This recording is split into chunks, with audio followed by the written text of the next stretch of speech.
नमस्कार, मी प्रोफेसर प्रफुल्ल चोर गोष्ट पैसा पाण्याची या आपल्या यूट्यूब चॅनलमध्ये आपल्या सर्वांचे स्वागत करतो. आपल्या सर्वांना माहीत आहे की आपल्या पैशाची आपण शेअर मार्केटमध्ये गुंतवणूक करून आपण जास्तीत जास्त पैसा हा कमवू शकतो. आणि शेअर मार्केट ही अशी जागा आहे ती भारतातील प्रत्येक माणसाची पैशाची ताण ही भागू शकते. यालाच म्हणतात स्टॉक मार्केट किंवा इक्विटी मार्केट. तर आजच्या व्हिडिओमध्ये आपण स्टॉक मार्केट म्हणजे काय हे समजून पाहणार आहोत. चला तर मग सुरू करूया स्टॉक मार्केटची ओळख. स्टॉक मार्केट हा शब्द दोन शब्दांपासून तयार झालेला आहे, एक स्टॉक आणि दुसरा मार्केट. तर प्रथम आपण स्टॉक म्हणजे काय हे पाहणार आहोत. स्टॉक किंवा शेअर म्हणजे एखाद्या मोठ्या कंपनीतील छोटा भाग आपण मालकी किंवा हिस्सेदारी म्हणून विकत घेतो. उदाहरणार्थ, एका कंपनीचे जर 100 शेअर्स आहेत आणि त्या कंपनीतील एक शेअर आपण विकत घेतला तर त्या कंपनीत आपली 1% हिस्सेदारी होते. आणि त्या कंपनीची भविष्यात प्रगती झाली म्हणजे त्यांच्या नफ्यात वाढ झाली तर आपल्या शेअरची किंमत ही वाढत असते. आणि ती कंपनी जर भविष्यात तोट्यात गेली तर आपल्या कंपनीच्या शेअरची किंमत ही कमी होत असते. आता एका कंपनीचे शेअर्स हे लाख करोड शेअर्स एका कंपनीकडे असतात आणि ते शेअर्स भरपूर लोकांनी विकत घेतलेले असतात. मग त्या कंपनीचा खरा मालक कोण? तर ज्या व्यक्तीकडे त्या कंपनीचे जास्तीत जास्त पर्सेंटेजमध्ये शेअर्स असतात तो त्या कंपनीचा मालक असतो, म्हणजेच त्याला आपण म्हणतो प्रमोटर. तर उदाहरण घ्यायचे झाल्यास रिलायन्सचे मालक म्हणजे प्रमोटर हे मुकेश अंबानी आहेत आणि त्यांच्याकडे रिलायन्सचे जास्तीत जास्त शेअर्स हे आहेत. पण एक उदाहरण पाहू की एक XYZ नावाची प्रायव्हेट लिमिटेड कंपनी आहे आणि तिचे महाराष्ट्रात 50 चहाची दुकाने हे वेगवेगळ्या शहरांमध्ये आहेत. त्या दुकानामध्ये ते चहा बनवतात आणि ते विकतात आणि त्याच्यामधून ते भरपूर नफा हे कमवतात. तर कंपनीचे एकूण भांडवल हे 50 लाख रुपये आहे. आता कंपनीचे चांगले नाव झाले, त्याचा ब्रँड झाला, त्या कंपनीचा चहा लोकांना आवडू लागला तर त्या कंपनीच्या मालकाच्या मनात काय आले की आता आपण कंपनीचे आणखीन 50 दुकाने वेगवेगळ्या शहरांमध्ये चालू करू. आणि त्यासाठी त्यांना आणखीन 50 लाख भांडवलाची गरज होती. तर ते पैसे त्यांच्याकडे नव्हते. आता त्यांच्यासमोर दोन पर्याय असतील. पहिला म्हणजे ते बँकेकडे जाऊ शकतात आणि ते लोन घेऊ शकतात आणि दुसरा पर्याय म्हणजे त्या कंपनीचे ते शेअर मार्केटमध्ये इश्यू करून लोकांकडून पैसा हा गोळा करू शकतात. तर यालाच म्हणतात इक्विटी. तर इक्विटी ही लोनपेक्षा स्वस्त असल्यामुळे ते दुसरा पर्याय अवलंबला त्यांनी. आणि त्यांचं आता मूळ भांडवल हे 50 लाख रुपये होतं, अधिक ते शेअर मार्केटच्या माध्यमातून 50 लाख उभे करणार होते. म्हणजे कंपनीचे एकूण भांडवल हे आता 1 करोड रुपये होणार होते. हे 1 करोड ते शेअरमध्ये डिवाईड करतील. म्हणजे समजा आता एका शेअरची किंमत त्यांनी 500 रुपये ठेवली तर 1 करोड डिवायडेड बाय 500 म्हणजे त्या कंपनीचे 20,000 शेअर्स हे आता मार्केटमध्ये असणार आहेत. त्यातील 50% शेअर म्हणजे मूळ शेअर्स हे मालकाकडे असतील आणि राहिलेले 50% शेअर्स हे त्या कंपनीचा IP आणून ते लोकांमध्ये विकणार आहेत. आता ती कंपनी प्रायव्हेट लिमिटेड राहिलेली नसून आता ती कंपनी होणार आहे पब्लिक लिमिटेड.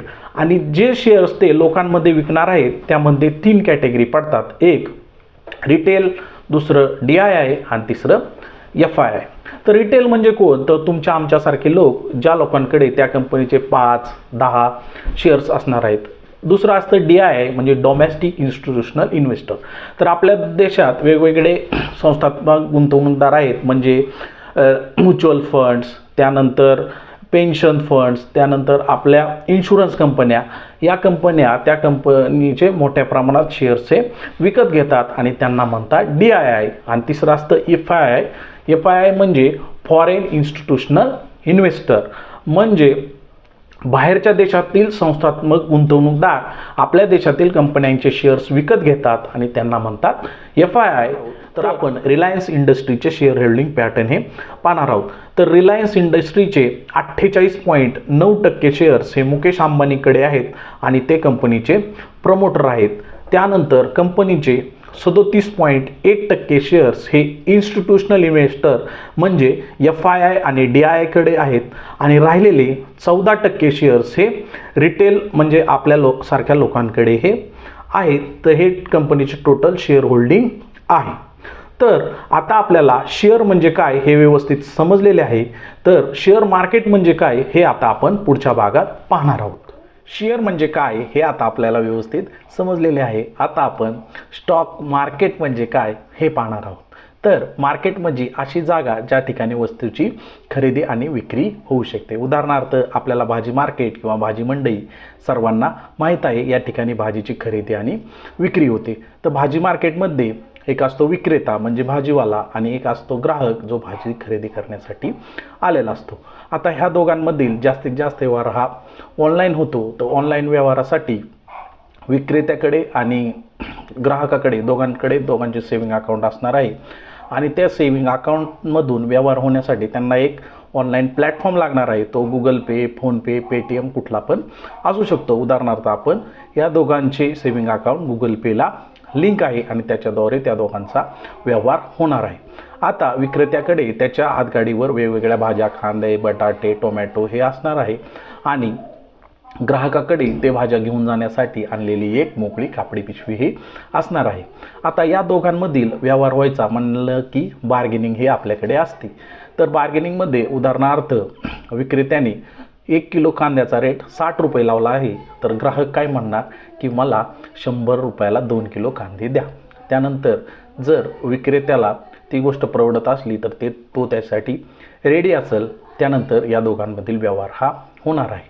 नंतर ग्राहक जो आहे तो त्याचा मोबाईल काढेल, त्यात गुगल पे ओपन करून त्याचा QR कोड हा स्कॅन करणार आहे आणि 100 रुपये ग्राहकाच्या सेविंग अकाउंटमधून विक्रेत्याच्या सेविंग अकाउंटमध्ये जाणार आहे. त्यानंतर विक्रेता काय करणार, ते कांदे घेणार, 2 किलो कांदे तो त्याच्या वजनावर मोजणार आणि ते कांदे त्याच्या हातगाडीमधून ग्राहकाच्या कापडी पिशवीत हे जाणार आहे आणि त्यांचा व्यवहार हा असा पूर्ण होणार आहे. यालाच या भाजी मंडईला शेअर बाजाराशी कंपेअर करणार आहोत. शेअर बाजार म्हणजे अशी जागा की ज्या ठिकाणी आपण शेअरची खरेदी आणि विक्री करू शकतो. इथं पण एक बायर म्हणजे शेअर खरेदी करणारा असतो आणि एक सेलर एक खरेदी विक्री करणार असतो. हा व्यवहार पूर्ण करण्यासाठी दोघांकडे 2 सेविंग अकाउंट लागणार आहेत आणि अधिक दोघांकडे 2 डीमॅट अकाउंट लागणार आहे. डीमॅट अकाउंट हे आपले स्टॉक ब्रोकर आपल्याला प्रोव्हाइड करतात, म्हणजे जिरोदा, एंजल वन असे वेगवेगळे आपल्याकडे स्टॉक ब्रोकर आहेत. तर त्याच्या लिंक मी डिस्क्रिप्शन बॉक्समध्ये देणार आहे. तुम्ही तुम्हाला आवडेल त्याचं तुम्ही डीमॅट अकाउंट हे ओपन करू शकता. डीमॅट अकाउंटमध्ये आपण आपले शेअर डिजिटलाइज फॉर्ममध्ये साठवणूक करून म्हणजे स्टोअर करून ठेवत असतो. तर या दोघांमधील व्यवहार होण्यासाठी आपल्याला एक एक्सचेंज लागणार आहे, म्हणजे स्टॉक एक्सचेंज. आपल्या भारतात टोटल 24 स्टॉक एक्सचेंज आहेत, पण त्यातील फेमस म्हणजे BSE बॉम्बे स्टॉक एक्सचेंज आणि NSE नॅशनल स्टॉक एक्सचेंज याच्यामार्फत आपला व्यवहार हा पूर्ण होणार आहे. आता जो सेलर आहे त्याच्याकडे वेगवेगळे शेअर असणार आहेत. उदाहरणार्थ आपल्या सेलरकडे टाटा मोटरचे 10 शेअर आहेत, आशियन पेंटचे 5 शेअर आहेत, डीमार्टचे 5 शेअर आहेत. तर त्याला त्याच्यातील टाटा मोटर्सचे 3 शेअर्स हे विकायचे आहेत आणि तो त्याच्या डीमॅट अकाउंटमध्ये लिमिट ऑर्डर लावणार आहे. आता त्याने 3 शेअरची लिमिट ऑर्डर समजा टाटा मोटर शेअरची 540 रुपये ही लावली. त्यानंतर जो बायर आहे त्याला ते 3 टाटा मोटरचे शेअर घ्यायचे आहेत. तो पण त्याच्या डीमॅट अकाउंटमध्ये 540ची लिमिट ऑर्डर ही लावणार आहे. म्हणजे आता दोघांची ऑर्डर व्हॅल्यू ही मॅच झाली 540. आता हा व्यवहार हा पूर्ण होणार आहे. म्हणजे जो बायर आहे त्याच्या सेविंग अकाउंटमधून ते पैसे हे कटणार आहेत आणि ते पैसे हे सेलरच्या सेविंग अकाउंटमध्ये हे जाणार आहेत. त्यानंतर सेलरच्या डीमॅट अकाउंटमधून 3 टाटा मोटरचे शेअर्स कमी होऊन आता त्याच्याकडे 7 टाटा मोटरचे शेअर राहणार आहेत आणि 3 टाटा मोटरचे शेअर हे बायरच्या डीमॅट अकाउंटमध्ये हे जाणार आहेत आणि हा पूर्ण व्यवहार हा स्टॉक एक्सचेंजच्या ब्रोकर थ्रू पूर्ण होतो आणि यालाच आपण म्हणतो ट्रेडिंग अकाउंट. आणि आता हा व्यवहार हा पूर्ण होणार आहे आणि यालाच म्हणतात शेअर बाजार आणि स्टॉक एक्सचेंज हा शेअर बाजाराचाच एक भाग आहे. आजच्या व्हिडिओमध्ये आपण अत्यंत सोप्या भाषेत शेअर मार्केटची ओळख ही करून घेतली आहे. त्यामध्ये आपण वेगवेगळ्या टर्म्स पाहिल्या, शेअर होल्डिंग काय, FII काय, प्रमोटर काय, DI काय, डीमॅट अकाउंट काय, एक्सचेंज म्हणजे काय आणि ट्रेडिंग अकाउंट म्हणजे काय हे आपण पाहिले. व्हिडिओ आवडल्यास लाईक करा आणि हा व्हिडिओ आपल्याला महाराष्ट्रातील प्रत्येक व्यक्तीपर्यंत पोहोचायचा आहे, त्यासाठी आपल्याकडे जेवढे व्हॉट्सअप ग्रुप आहेत त्यामध्ये हा व्हिडिओ तुम्ही शेअर करायचा आहे आणि आपल्या चॅनलवर तुम्ही प्रथम आले असेल तर चॅनलला सबस्क्राईब करायचंच आहे. Being a healthy and wealthy life.